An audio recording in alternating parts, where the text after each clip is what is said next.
You got me.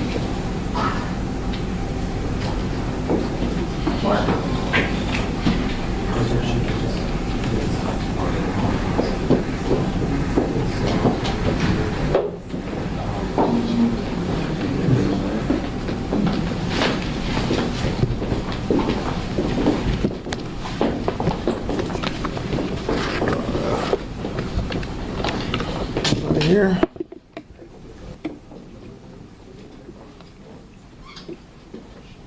Good.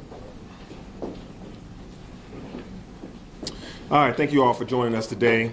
We are here today with our partners at DeKalb County to announce about the future of the Atlanta Public Safety Training Center.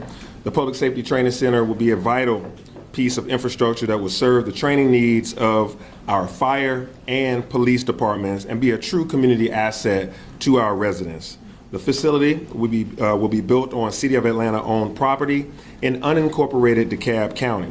So we've been working with CEO Thurmond and his team at the county as we have developed our plans. Today, I am pleased to report that we have reached an agreement with DeKalb County to issue the construction permits and begin to move the project forward. I'm going to turn it over in a minute to DeKalb County CEO Michael Thurmond to discuss a few of the details in the agreement between the city and the county. But before I do, I wanted to say a few words about the Public Safety Training Center and help to set the record straight about some of the misinformation that's out there. The Public Safety Training Center meets a critical need to train both our fire and our police personnel.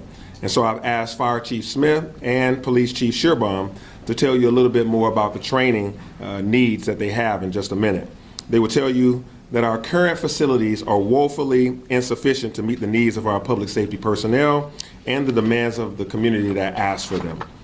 The Public Safety Training Center is going to include a variety of pieces of training infrastructure. I won't go through all of it, but there'll be an emergency vehicle obstacle course for fire and police officers to do their driving training, and academy housing for fire and police recruits, a fire department burn building, stables and pasture land to house our mounted patrol horses, a kennel and an indoor-outdoor training center for our canine units, and so much more. Since my time on the Atlanta City Council, I have been a major proponent of high-quality training and police reforms. I've doubled the funding for our pre-arrest diversions work and helped lead adoption of policing reforms like the 8 Can't Wait measures to help community involvement. The City of Atlanta has the most extensive training requirements in the Southeast. Our training includes vital areas like de-escalation training techniques, mental health, community-oriented policing, crisis intervention training, as well as civil rights history education. This training needs space, and that's exactly what this training center is going to offer. I know there have been questions about the environmental impact of this project, which is a focus of this agreement we're announcing today with DeKalb County. The 85-acre facility will be constructed on a set of parcels owned by the City of Atlanta that totals more than 380 acres. The rest of the land, which is roughly 300 acres, will continue to be green space available to the public. This essentially is a huge park about the size of Atlanta's largest park, and it will be a park that will have a training center on a modest footprint within it. This is Atlanta, and we know forests. This facility will not be built over a forest. The training center will sit on land that has long been cleared of hardwood trees through previous uses of this site decades ago. Arborists have confirmed the existing vegetation on this land is overwhelmingly dominated by invasive species like vines and brush, softwoods and weeds. Much of the site contains rubble from the old buildings that were there and asphalts that are covered up old parking lots. The parcel is the original site of the police and fire department's training centers and has been in continual use for outdoor tactical training for Atlanta's public safety agencies for more than 50 years. Our development partner has committed to replace any hardwood tree that will be destroyed in construction with 100 hardwood trees for each one, as well as replacing invasive species with hardwoods. So the site will include double erosion control to ensure viability of Entrenchment Creek, the main waterway, and the South River Forest Basin. The site itself will have green space open to the public, featuring trails, ball fields, and picnic areas. My administration is aggressively committed to environmental protection. We have been uniquely focused on expanding our protected green spaces in the city. In my first year of office alone, the City of Atlanta and our partners acquired an additional 260 acres throughout the city to be used for parks and green space. This announcement we're making today is due in large part to the extensive input from the community that we received over the last year plus through the Community Stakeholder Advisory Committee. This committee includes representatives from neighborhoods in DeKalb County and neighborhoods in Atlanta. These are leaders from the most immediately adjacent neighborhoods who support this project and are actively working to make it even better. Through the engagement with that committee, we have already made several enhancements to our plans, adding a minimum of a 100-foot tree buffer along the residential-facing aspects of the facility, adding additional community uses, including a pavilion and accessible meeting spaces for the community. We moved the planned firing range to the southern portion of the site, closest to the industrial part, away from the residential areas. The committee will continue to be engaged to seek input on the project as it develops. This will be a true community center. In fact, we will also use this site to house a community watch training program for our communities. I want to take a moment to thank CEO Thurmond for working with us to move this project forward. He is a passionate advocate for his constituents and a trusted partner. He is just as committed to public safety, to the environment, to workforce development, and to our youth as we are here in the city of Atlanta. And I thank him and the county for their partnership, and I invite him to the podium to share a few words about our partnership going forward. Thank you. CEO. Thank you, Mr. Mayor.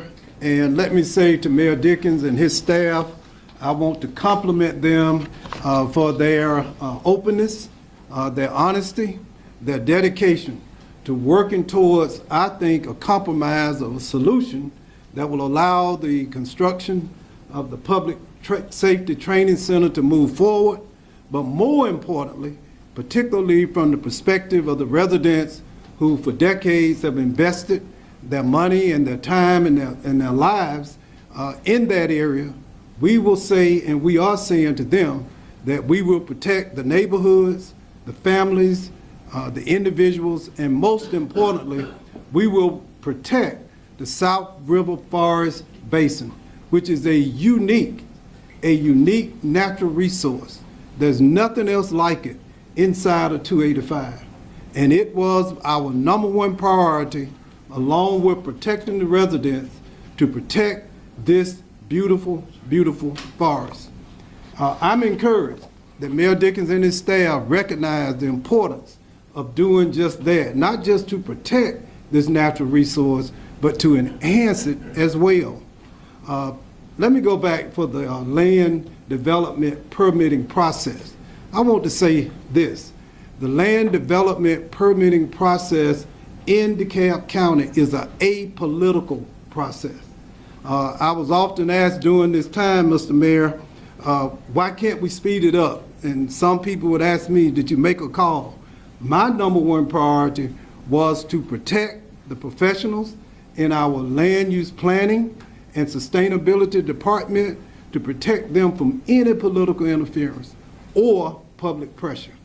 These are men and women who are professionals, they're engineers, and I just want to thank Mr. Marcus Robinson, who's the director, for leading them in a way that this 11-month process that they went through by analyzing the application submitted to us and making sure that we protect the adjacent landowners as well as the South River Forest.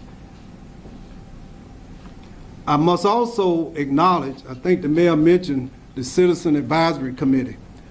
These citizens volunteered their time to advocate on behalf of themselves, their families, and the DeKalb County residents who live within the South River Basin. I especially want to recognize Ms. Allison Clark, who chaired that committee.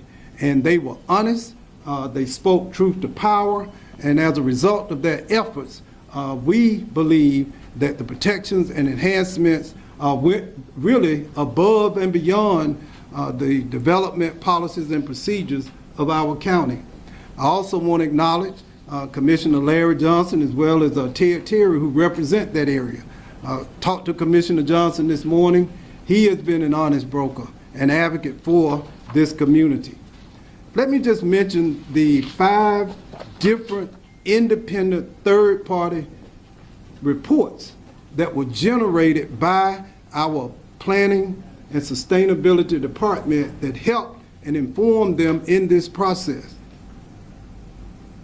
One, there was a site plan study, grading and drainage plans, stormwater management and hydrology report, an erosion and sedimentation and pollution control plan, a tree protection and replacement plan, a stream buffer variance request, a biological assessment of any critical habitat in endangered and threatened species, and a flood study.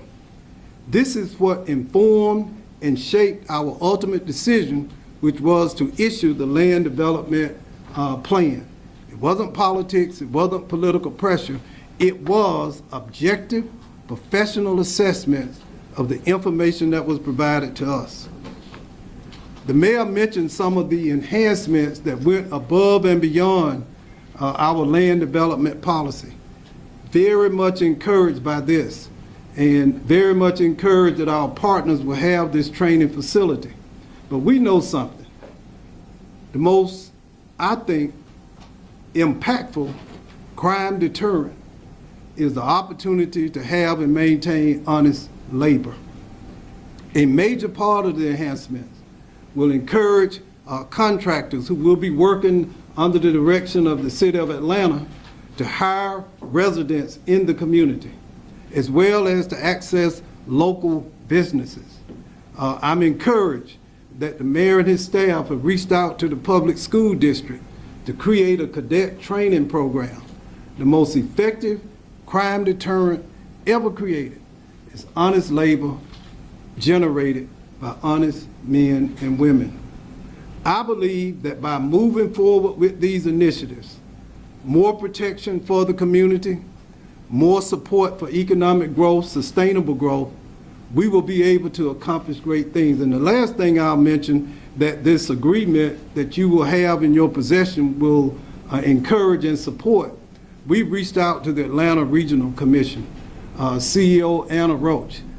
This is a multi-jurisdictional natural resource. Although the proposed training center sits on City of Atlanta-owned property, the South River Forest actually sits in the City of Atlanta as well as in unincorporated DeKalb. We will be engaging the leadership, the direction, the expertise of the Atlanta Regional Commission to help us develop multi-jurisdictional strategies to manage, to enhance, and protect the South River Forest. Once again, I thank the mayor, I thank his staff, but most importantly, I celebrate the residents of DeKalb County, who long before we were called to this moment, invested in the South River Basin. They bought the houses, they mowed the lawns, they planted the trees, they loved this community. They were my highest priority, to protect their interests, to protect their livelihoods, and to protect this beautiful, beautiful natural resource. Thank you. Thank you. Thank you, CEO Thurmond. Next, you'll hear from our Atlanta Fire Rescue Department Chief, Rod Smith, who will give you an overview of some of the, the opportunities that we will have for the training center for our fire department, and then I'll bring up Chief Sherburne. Chief? Thank you, Mr. Mayor. Atlanta Fire Rescue is the largest fire department in the state of Georgia, and we employ over 1,200 members. We are in desperate need of a modern training facility for the Atlanta Fire Rescue Department. In fact, we have been operating in a fractured state for over 30 years. Many of you may not know that we have been training our members classroom only in an unoccupied elementary school for a number of years. Matter of fact, I was trained in this school. It has since become condemned. We also do not have a live facility to train our members. The members have had to be bused to DeKalb County. They've had to be bused to Douglasville in order to learn live fire training. This initiative will set Atlanta Fire Rescue apart from its counterparts because we will also gain a public safety driving course. The heavy vehicles that you see running up and down the road, we need places to train and get our members up to a point where they can provide the services that the citizens of Atlanta deserve. So, Mr. Mayor, I want to thank you and your administration for moving forward with this initiative. It is much anticipated, and we look forward to providing the best services that we can to the citizens of Atlanta. Thank you, Chief. Thank you, Mayor. Good afternoon, everyone. I want to again thank the mayor for his leadership in this area. The brave men and women of the Atlanta Fire Department and Police Department, when they respond to your 911 calls, the skill that they have to save a life, to stop a crime, to build community trust does not come with uniform. It comes through training. Realistic, repetitive, first-class, 21st century training. And right now, much as is the case with Chief Smith, our training is disjointed. We are renting space at Atlanta Metropolitan State College for our classroom. But for certain aspects of our driving training, which is required, we drive almost 1 hour south of the city of Atlanta to complete that training. We must rent or borrow space from the Fulton County Training Academy. We must go to neighboring jurisdictions to ask to use their mock training facilities and use their resources that a capital city deserves, that they're the men and women who protect the city. And when citizens call 911 in 2024 and beyond, they will be reassured that the men and women that are responding to their emergency are not only dedicated men and women that care about that community, they've been trained in the best training facilities that are possible. And training is the heart blood of what we do. It does not come with a uniform. It comes with first-class facilities with a dedication to commitment to serve this city. So, Mayor, thank you for seeing the importance of training that it is. And we only have to look to the importance of law and enforcement and firefighters to know the success of the Atlanta is tied to that. And so for us to have these facilities is going to be a boon in our morale. We will see a boost in our recruitment and our retention efforts. And then every time a citizen of this city is protected by a member of the fire and police department, they will have been trained in the best class facilities that have been made available to them. Thank you. Thank you. Chief.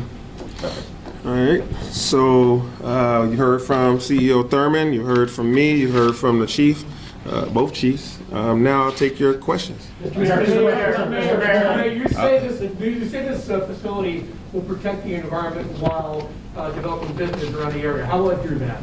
Yeah, so, again, this is a 380 acre set of land, 385 acres, set of parcels of land. And the Public Safety Training Center is going to be on 85 of those acres, and 300 acres are going to be protected green space. And so that's how we're going to make sure that we have a great green space, active use, ball fields and things, that pavilions, a trail, et cetera, that people will be able to use and enjoy. And so the environment will be protected in that way. And as I mentioned, the arborist has already given their opinion about the vegetation that is currently on the Public Safety Training Center site, which, as you can see from these photos, a lot of this vegetation is weeds and softwood trees. And then on the other side is the actual forest that you can see all of that green space that we're going to protect. Mr. Mayor, will this new facility make possible training you can't do now that will improve use of force outcomes between police and citizens? Yeah, actually, I think I'll let Chief answer that, because I can, but I'd much rather Chief be able to talk specifically about your Mark, training. the answer is yes, because right now, if we decide we want to hold a certain training regimen, we have to look to neighboring jurisdictions to see if they have space available to accommodate the Atlanta Police Department. So we will no longer be tied to the availability of others' calendar on our training regimen. And if you look around the country at terror attacks and active shooter situations, the Pulse nightclub comes to mind. The ability for Atlanta Fire and Rescue to train jointly with their police department is vital.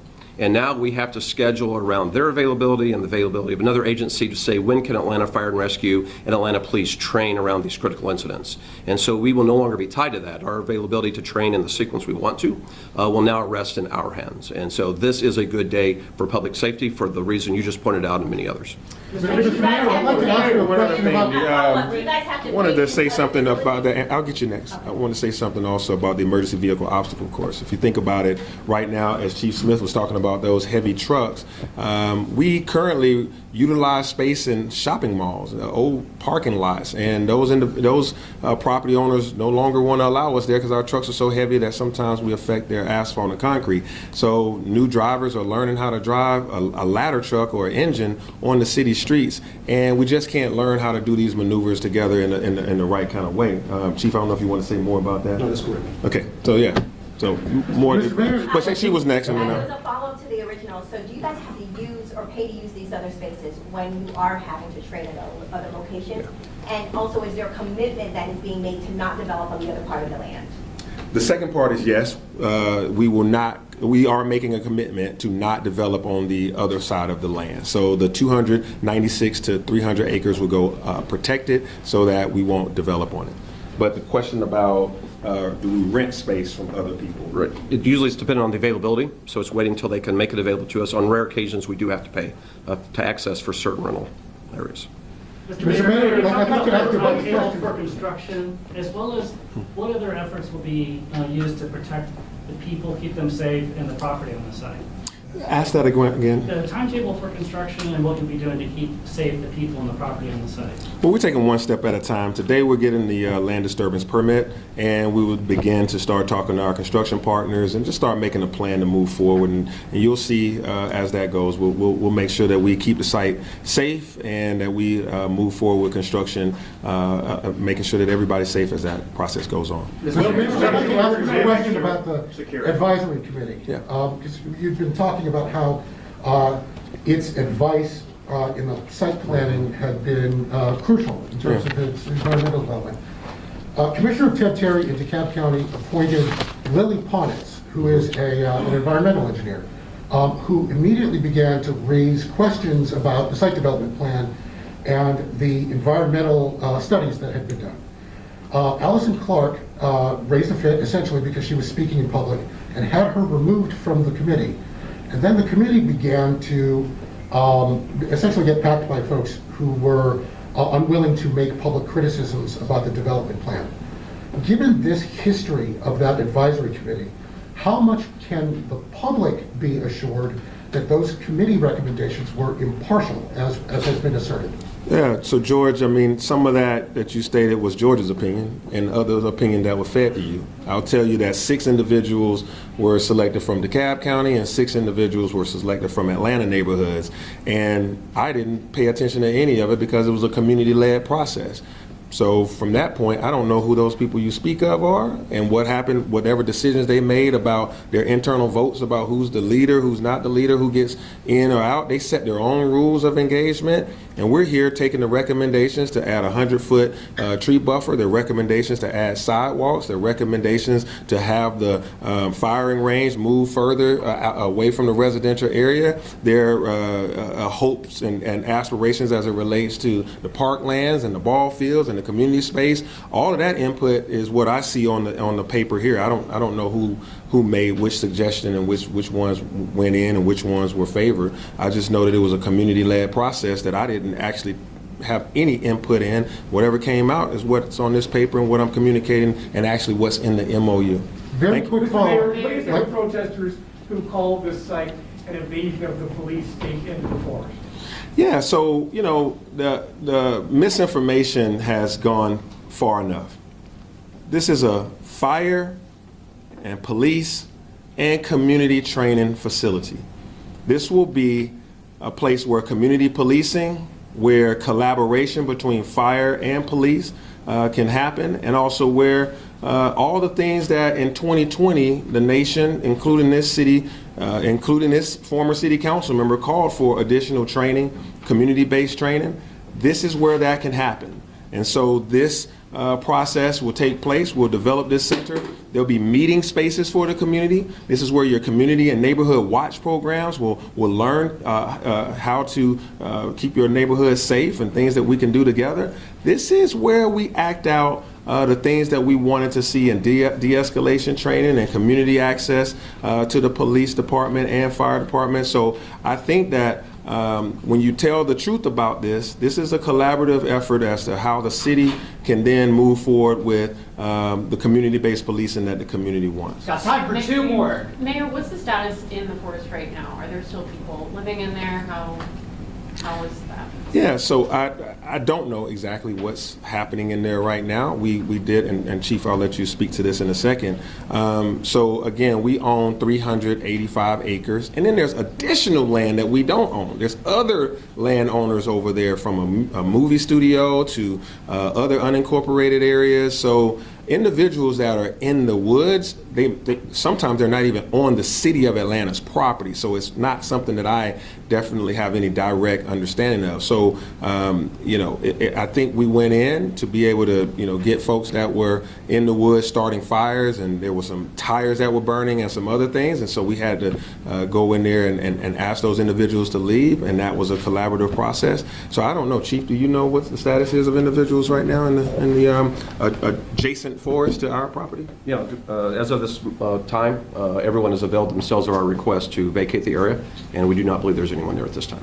And what do you say to those protesters, and did you guys in any way consider their concerns when making this decision? Was that part of the negotiations? And what do you say to those who still say this isn't enough? The answer is yes, and that's why the community stakeholder group, which is comprised of actual neighbors and people that actually live in the community, they had the voice that was given to them by their vote of this in this community, and they don't live in Maine or Florida or Ohio or somewhere that doesn't have a 404 address. So these individuals that don't live here, they can peacefully protest as they wish. But the vote and the confidence of the community stakeholders that were 6 from DeKalb, 6 from Atlanta, and other individuals that have provided input, that's whose voice we've taken, and I think you'll see the benefits that the community will receive. Thank you, everybody. If I may, lost in this is the official authority to protect the forest and the environment in DeKalb County rests with the DeKalb County government. The land development plan and process is primarily a process to protect adjacent landowners as well as the environment. That was why this took 11 months to objectively do the analysis and the research within human understanding to protect that resource. And know this, DeKalb County will continue to be a aggressive and engaged steward of the South River Forest. This is the beginning of a process and not the end. Thank you. Thank you. All right. Thank you, Mayor. Thank you all. Thank you.